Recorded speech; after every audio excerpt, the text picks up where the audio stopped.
नमस्कार दोस्तों, अपने online platform Sandeep online education channel में आपका स्वागत है। आज फिर पढ़ते हैं राजस्थान सामान्य ज्ञान।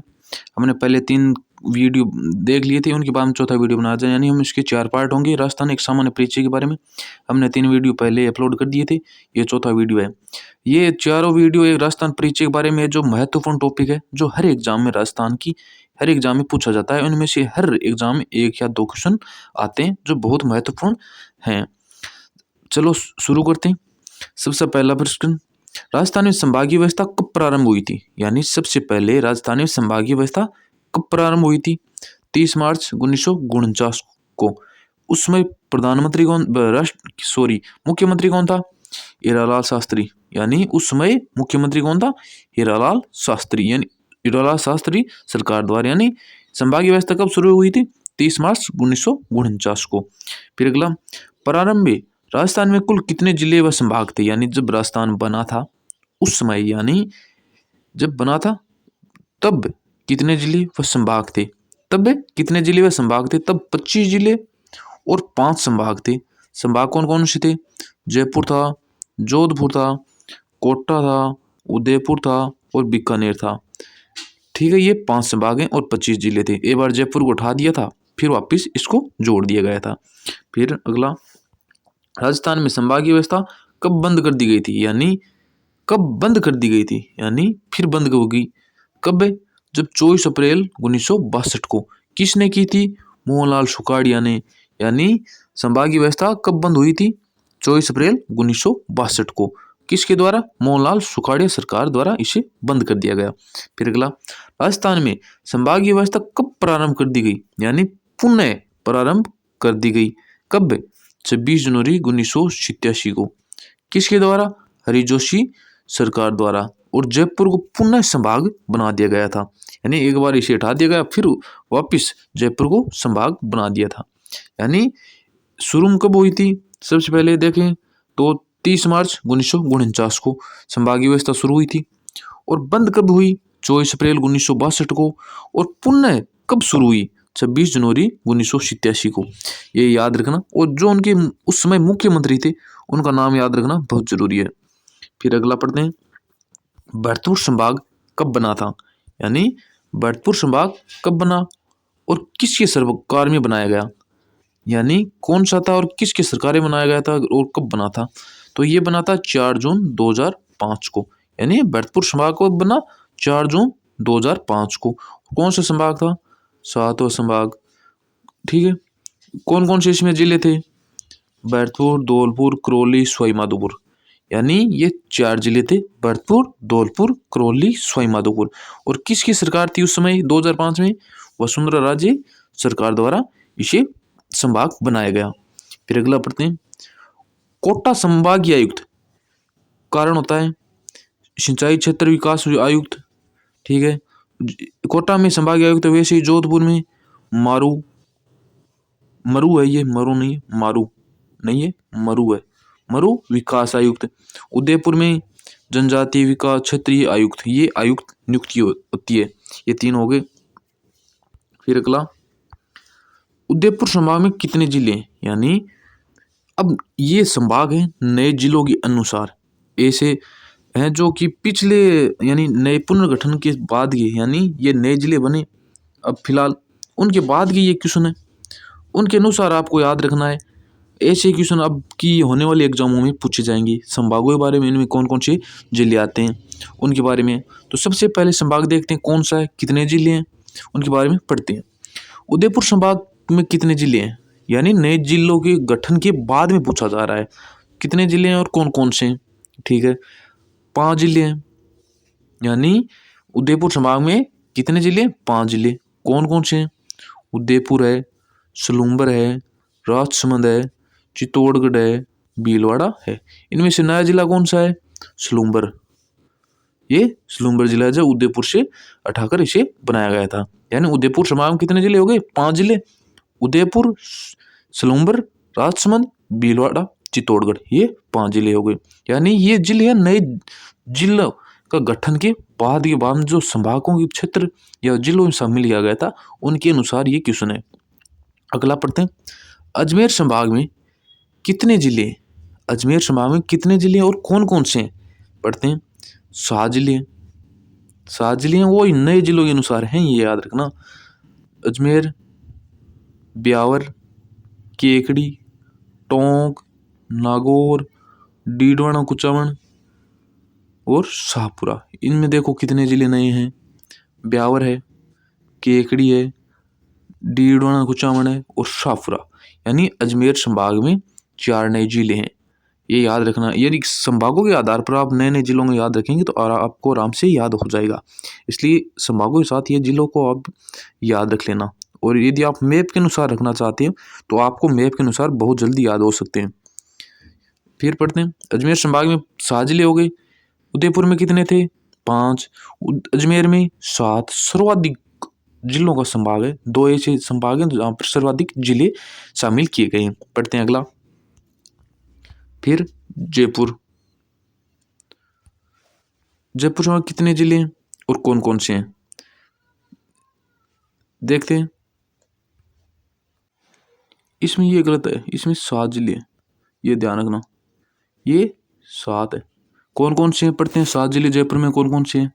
जयपुर हो गया, जयपुर ग्रामीण हो गया, दौसा हो गया, अलवर हो गया, दूदू हो गया, खेड़तल तिजारा हो गया और कोटपुतली बहरोड हो गया। यानी जयपुर और अजमेर में संभाग में 7-7 जिले हैं। दोनों संभागों में 7-7 जिले। ये सर्वाधिक संभाग यानी सर्वाधिक जिलों वाले संभाग हैं, याद रखना। जयपुर हो गया, जयपुर ग्रामीण हो गया, दौसा हो गया, अलवर हो गया, दूदू हो गया, खेड़तल तिजारा हो गया, कोटपुतली बहरोड हो गया। यानी इसमें देखते हैं कितने जिले नए हैं।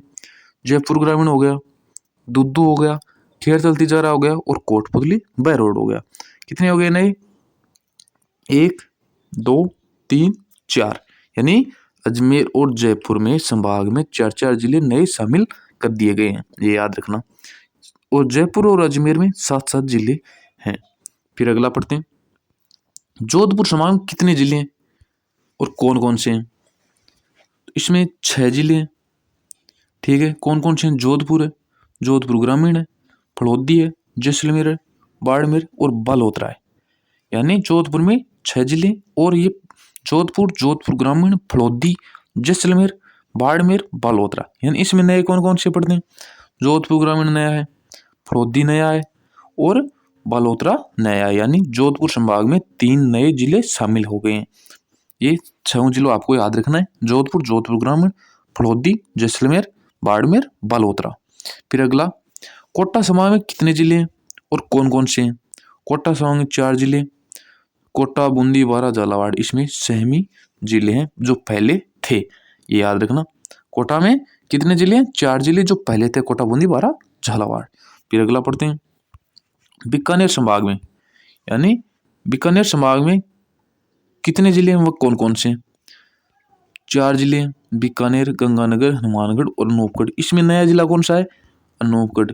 इसमें पहले था चूरू, यानी पहले चूरू था, उसे उठाकर सीकर में संलग्न कर दिया गया और उसमें चूरू से उठाकर सीकर में और अनूपगढ़ को बीकानेर में संलग्न कर दिया गया। यानी बीकानेर में कितने? 4। बीकानेर, गंगानगर, हनुमानगढ़ और अनूपगढ़, ये 4 जिले जो बीकानेर संभाग में आते हैं। फिर अगला। भरतपुर संभाग। भरतपुर संभाग कौन कौन से जिले हैं और कितने जिले हैं? बात करते हैं। 6 जिले हैं।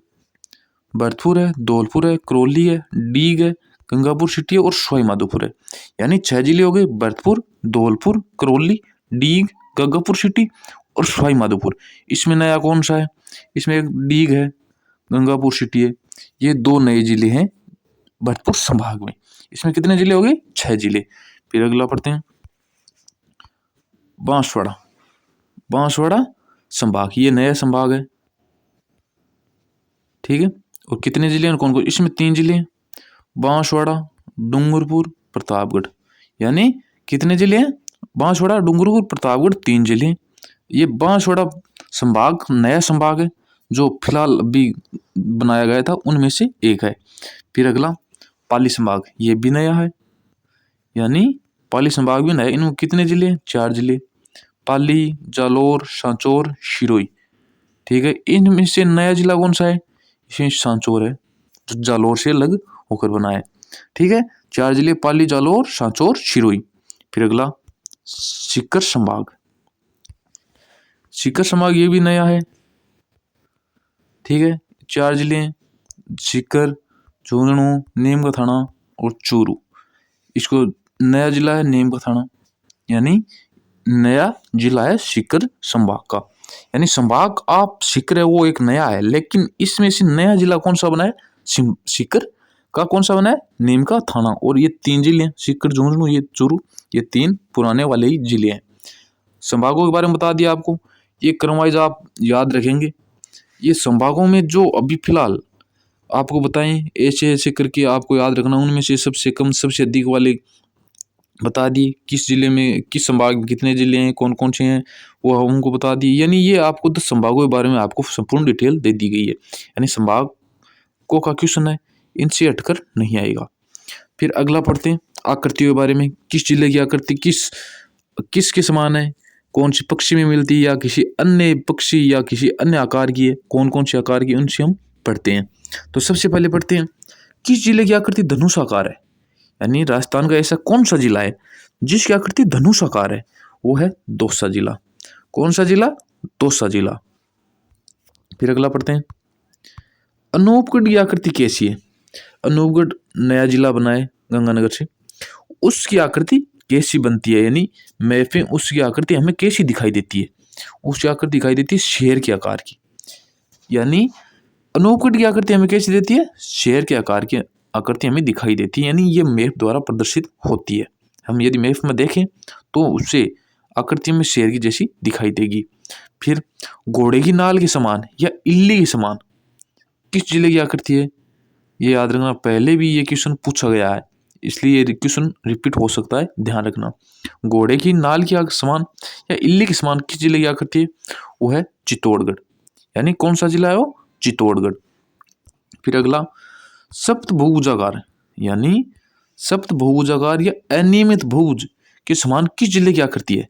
यानी सप्त बहुभुजाकार और अनियमित बहुभुज आकृति किस जिले की है? वो है जैसलमेर जिले की। राजस्थान का ऐसा कौन सा जिला है जो भौगोलिक रूप से 2 स्थानों पर स्थित है, यानी 2 अलग अलग स्थानों पर स्थित है? वो कौन सा है? चित्तौड़गढ़। यानी चित्तौड़गढ़ जिला है जो भौगोलिक रूप से 2 अलग अलग स्थानों पर स्थित है। किस संभाग में, यानी इसमें पूछ ली गई संभाग की आकृति पूछिए, किसकी संभाग की आकृति किस आकार की? किस संभाग की आकृति श्रीलंका के समान आकार है, यानी ऐसा कौन सा संभाग है जिसकी आकृति श्रीलंका देश के आकार के समान मिलती है? वो है उदयपुर संभाग। यानी उदयपुर संभाग की आकृति श्रीलंका के आकार के समान ये आकृति प्रदर्शित होती है। फिर अगला प्रश्न, राजस्थान के वे जिले जिनमें मुख्यालयों की सबसे कम दूरी मध्य है, यानी 2 जिले हैं, जैसे कोई भी 2 जिले हो लेकिन उनसे सबसे कम दूरी है, यानी दोनों का मुख्यालय वो नजदीक है। कौन कौन से और कितनी दूरी है? वो जिले हैं करौली और गंगापुर सिटी, केवल 34 किलोमीटर की बीच की दूरी है। यानी करौली और गंगापुर सिटी, गंगानगर नहीं, गंगापुर सिटी, दोनों जिला मुख्यालयों के बीच की दूरी केवल 34 किलोमीटर है। सबसे निकटतम मुख्यालय हैं, यानी दोनों जिलों के निकटतम मुख्यालय हैं। फिर बात करते हैं राजस्थान का ऐसा कौन सा जिला है जिनका नामकरण एक झील पर रखा है? यानी राजस्थान का ऐसा कौन सा जिला है जिनका नामकरण एक झील पर रखा गया है? वो है राजसमंद। राजसमंद झील है, उनके नाम के आधार पर यह राजसमंद जिला बनाया गया था, यानी उनके झील के नाम पर इस जिले का नाम रखा गया था। फिर अगला पढ़ते हैं राजसमंद का जिला मुख्यालय का क्या नाम है? यानी ये एक ऐसा जिला मुख्यालय है जिसका नाम अपने जिले के नाम के अनुसार नहीं है, यानी जिला मुख्यालय नहीं है। जैसे जोधपुर है, जोधपुर जिला मुख्यालय जोधपुर है, चूरू का, यानी ऐसे सभी जिले हैं उनका मुख्यालय का नाम उस जिले के नाम पर है। लेकिन ऐसा कौन सा जिला है जिनका नाम, जिला मुख्यालय का नाम अपने जिले पर नहीं है? वो है राजसमंद जिला, और उस मुख्यालय क्या नाम है? राजनगर। यानी राजसमंद के मुख्यालय का, यानी जिला मुख्यालय का नाम पूछे तो राजसमंद नहीं होगा, वहां पर राजनगर होगा, ये ध्यान रखना। ये भी क्वेश्चन पहले पूछा गया और बार बार ऐसे क्वेश्चन है पूछे जाने की संभावना रहती है। फिर अगला पढ़ते हैं जब 0 डिग्री देशांतर पर सुबह, यानी देशांतर चल रही है, यानी 10 बजे बज रही है, यानी जब 0 डिग्री देशांतर पर सुबह के 10 बज रहे हैं तो 15 डिग्री पूर्वी देशांतर पर कितना समय होगा। यानी ये एक ग्लोब हो गया, ठीक है, ये अक्षांश है, ये देशांतर है, ठीक है। यदि यहाँ पर 0 डिग्री यहाँ, वहाँ पर 10 बज रहे हैं, ठीक है, 10 बज रहे हैं 0 डिग्री पर 10 बज रहे हैं तो 15 डिग्री पूर्वी देशांतर पर क्या समय होगा। यानी एक देशांतर में कितना समय लगता है, 4 मिनट लगते हैं, ठीक है। तो 15 देशांतर हो गए, यानी एक देशांतर में 4 मिनट लगते हैं यदि उसे पार करते हैं समय। यानी सूर्य को एक देशांतर पार करता है तो एक देशांतर में 4 मिनट लगते हैं, और तो 15 पूर्वी देशांतर में कितना समय लगेगा, ठीक है। ये हो गया 15 × 4, ये कितना हो गया 60 मिनट, यानी 1 घंटा, 1 हावर, ये ध्यान रखना हावर। यानी एक देशांतर को पार करते हैं तो 4 मिनट लगता है, ठीक है। तो 15 को करेंगे तो कितना लगेगा 60 मिनट, 60 मिनट यानी 1 घंटा। एक बात ये ध्यान रखना, यदि पूर्व की ओर जाएंगे हम, यदि 0 डिग्री से हम पूर्व की ओर जाएंगे तब समय जुड़ेगा, और यदि हम पश्चिम की ओर आएंगे तब घटेगा, ये याद रखना। तो यानी इसमें पूर्व की ओर है तो इसमें जुड़ेगा, यानी 10 बजे हैं, और 10 में 1 घंटे और जोड़ते हैं कितने बजेंगे 11 बजे, क्या होगा 11 बजे। यदि ये पश्चिमी देशांतर पूछ लेता तो वहाँ पर क्या टाइम होता 9 बजे। ये एक जियोग्राफिकल एक क्वेश्चन अच्छा है, ऐसे क्वेश्चन आजकल पूछे जाने लगे हैं। यानी जैसे सेकंड ग्रेड में, थर्ड ग्रेड के मेंस एग्जाम में पात्रता है, ऐसे क्वेश्चन वहाँ पर भी पूछे जाने लगे हैं। ऐसे क्वेश्चनों को ध्यान रखना जरूरी है। फिर अगला क्वेश्चन, बसवा, लालसोट, मऊ और शिकोई, यानी ये 4 तहसीलें हैं, किस जिले की तहसीलें हैं। यानी ये तहसीलें किस जिले में, तो वो तहसीलें दौसा जिले में, याद रखना। और जो बच्चा इस चैनल पर नया है, यानी जो बच्चा इस चैनल पर नया है, सब्सक्राइब जरूर कर लेना Sandeep online education channel. Telegram channel ये है संदीप ऑनलाइन एजुकेशन चैनल। यहाँ पर चैनल टेलीग्राम ज्वाइन कर लेना, जिससे कि आपको ये PDF है वो आपको आराम से मिल जाएगी। और चैनल को सब्सक्राइब जरूर करें, क्योंकि यहाँ पर जो राजस्थान जी के आपको पढ़ाया जा रहा है वो नए जिलों के अनुसार है, एकदम नई बुकों में कहीं भी आजकल ऐसे क्वेश्चन नहीं आ रहे हैं, जिससे कि मैं आपको बता रहा हूँ, और ऐसे क्वेश्चन बार बार रिपीट हो रहे हैं। इसलिए इस क्लास को ज़रूर अटेंड करें और अपने दोस्तों को ज़्यादा से ज़्यादा शेयर करें, लाइक करें, और वीडियो कैसा लगा कमेंट के माध्यम से ज़रूर बताएं। और कमेंट के माध्यम से यदि आपका कोई क्वेश्चन है, यानी परिचय के बारे में, यानी राजस्थान एक परिचय टॉपिक था वो मैंने आज कंप्लीट करवा दिया है, उनके बारे में जो भी आपका एक क्वेश्चन है कमेंट के माध्यम से हमसे पूछ सकता है, जिससे आपको उत्तर जरूर मिलेगा। और चैनल को जरूर सब्सक्राइब कर लेना, और हम नए वीडियो में नए टॉपिक के साथ आएंगे। हमने इस टॉपिक की 4 वीडियो बनाई हैं जो थोड़े थोड़े समय के, यानी 20-20, 15-15 मिनट के हैं। यानी ये पूरा चारों वीडियो देखें तो लगभग 1 घंटा 30 मिनट के, जो कि 1.5 घंटे में एक टॉपिक आपको कंप्लीट करा दिया। इस टॉपिक में जो हमने बताया है उनके अलावा एग्जाम में कुछ नहीं आएगा। यदि इस टॉपिक से ये क्वेश्चन जरूर आएंगे, यदि पूछा गया है तो इनमें से क्वेश्चन अवश्य पूछा जाएगा, क्योंकि ऐसे क्वेश्चन मैं आपको बता दिए जो आगामी एग्जाम में पूछे जाएंगे। टेलीग्राम ज्वाइन कर लेना, सब्सक्राइब जरूर कर लेना। चलो थैंक यू, आज के लिए इतना ही। मिलते हैं नए वीडियो के साथ, नए टॉपिक में के साथ, नए वीडियो में। जय हिंद, थैंक यू।